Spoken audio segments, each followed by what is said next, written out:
Did you see that shit?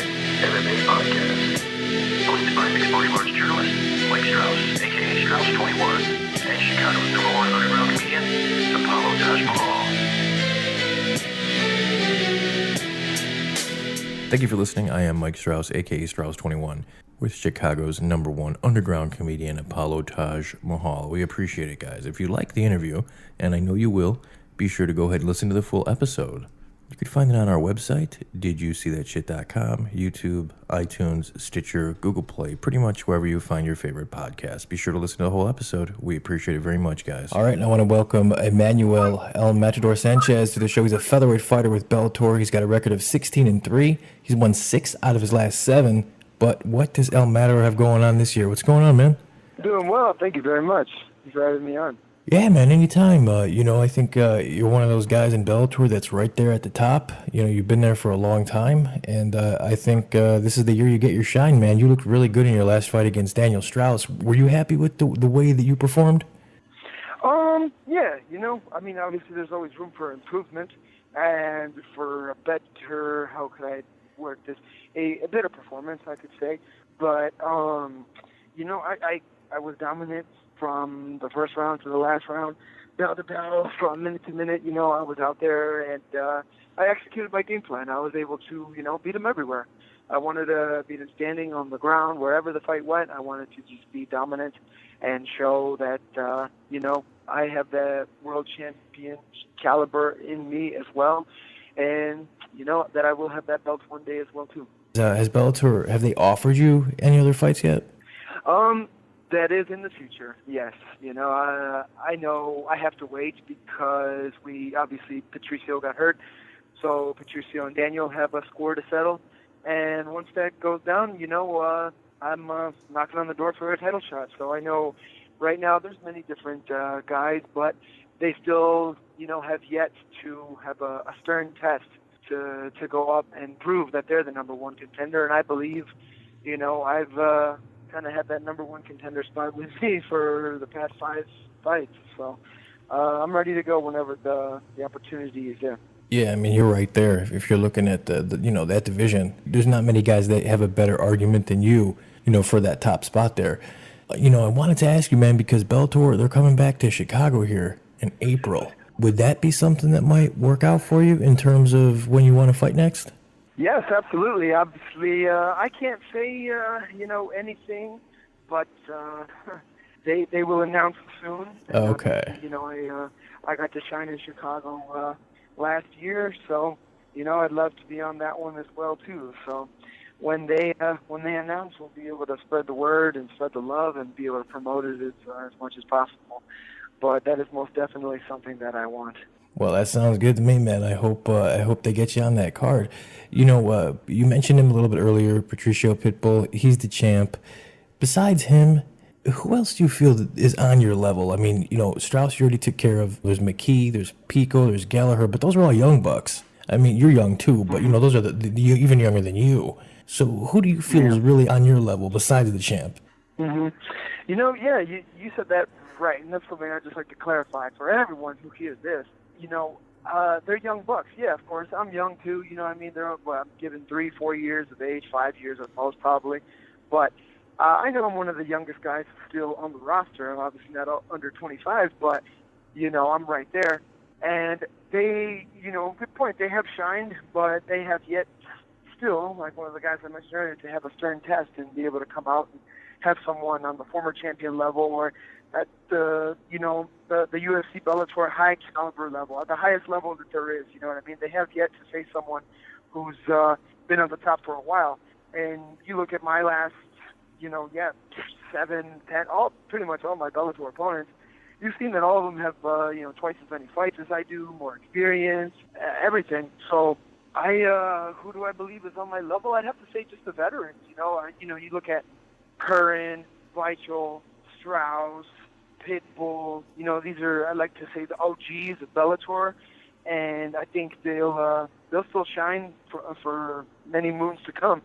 But I can see a bright future for McKee, Gallagher, Pico, Adam Borix, whoever's up and coming right now. I see what they're trying to do, and I like it. It excites me because to me it's like, all right, I have these toughest fights that got me to this level, win the belt. That's what I want, and then these guys are going to be title defenses. So I know that they're in the near future. So we're going to make that happen. Those sound like exciting future title fights for sure. How does it feel, man, to see like Goldie come in, to see Big John come in, Jay Glazer, all this change that's happening, man? Does it feel different? Yeah, it really does. The whole landscape, how much it's changed. And I kind of wanted that, and I knew that, and I was just like hoping for it. Because obviously, upon first signing with Bellator, I spoke to my coach, who's also my manager, Duke Rufus, and I'm like, as long as they don't have the tournament anymore, Coach, because I know we don't want to do that. Then also as long as I stay active, because I didn't want to only fight once or twice a year. I wanted to stay active, and sure enough, that's exactly what they've been doing for me. I've stayed very active, stayed very relevant, had very tough fights on short notice, and it's good though because that's what made me. That's what got me to where I'm at today, and now I'm always looking for an even better performance for the next one out, and that's exactly what's going to happen. For sure, man. You mentioned Roufusort. Just in a couple words, man, what makes Duke so, I don't want to say better, but just what makes Duke so different and so good for you? What makes him, fuck it, I'm just going to say better. What makes him better than everybody else? Yeah. The truth is, man, is just that he's very close and intimate with everyone he trains. He really builds a strong relationship. With whether it be CM Punk, Anthony Pettis, Eric Koch, Sergio Pettis, myself, even guys that aren't signed or up, that are working their way up right now. Rafian Stotts, victory, bantamweight champion. We have Askar, who's the flyweight Titan FC champion. Oh, yeah. With Bilal. Paul Felder coming in. We got guys on guys. And for us, it's not like, not discrediting in the other camp or whatever. It's not like a big a Greg Jackson camp or ATT. We don't have guys from all over the world. I mean, we do on occasion, but it's not like, they really have their home here, Mm-hmm. They might come through and train and try it out, but for the most part, anyone who works with Duke, ends up staying with Duke because they know they can relate and they have they build a strong relationship with them, coach and the fighter. That's the most important thing, If you don't have a really intimate, I would say is the best word, strong relationship with your coach or mentor, someone who's, leading you into battle, sharing victories and defeat with you, and helping you, then, you're kind of lost, And that's the thing with Duke. It doesn't matter who you are, on the amateur level, the highest level of the UFC, mid-level, upcoming, whatever, he's always there helping anyone on the pads, on the bag, and that's all our coaches here, We don't look at someone as an outcast or just someone who's here like, yeah, whatever, kind of a deal. Everyone here is, when they become with us and they want to train with us, they become part of the team, And it goes to show you got all these guys coming from all over wanting to make their home here, like Paul Felder and John McDuffie here right now, So it's really great. It's something really great to see, and you can see how well Duke works with everyone with the results on fight night. Training videos, they relate to the from fight night, and in victory or defeat, Duke is there. He's not a guy who's just out searching for money or out searching to make it. Roufusort, such a big academy where you got, you need dorms and stuff like that for guys from all over. We got our strong crew here, and it's a wrecking crew. It definitely is, man. No, I've said for a long time, I think Duke is one of the best in the game, but he doesn't have the ego that some guys have, some coaches have, so he doesn't get the recognition that he deserves sometimes. But guys that know the sport, they know how good Duke Roufus is, and you guys have something special there, man, no doubt. You mentioned Paul Felder. He's got a hell of a fight coming up against L.I. Aquinta. That is going to be a war. I can't wait, man. Yeah, absolutely. I mean, you see, Paul had, a breakthrough year. What a year, He felt like he was on a kind of a spiral or like a down edge. He just, felt like he was just there. And now, Duke uplifted him, and 3 finishes in a year, 2 in the first round, and he's just done tremendous. And then you got, John McDessie, who was, the same thing with him, what he was feeling. He said it was a spiral and a rough patch in his life and career, and, Duke really made training fun again, and then, he's in love with martial arts and excited to want to go out and fight, excited to want to train, everything, and that's, same thing with Tyron Woodley, and Captain came 1-2 and then boom, won the belt, so Tyron comes through and he knows he sees Duke's tutelage and methods, and it's really great, man, to see Duke be able to help that with people and make training fun. And it's hard because this is a very cutthroat business and sport and rigorous, strenuous, painful on the body, etc., and it's very repetitive.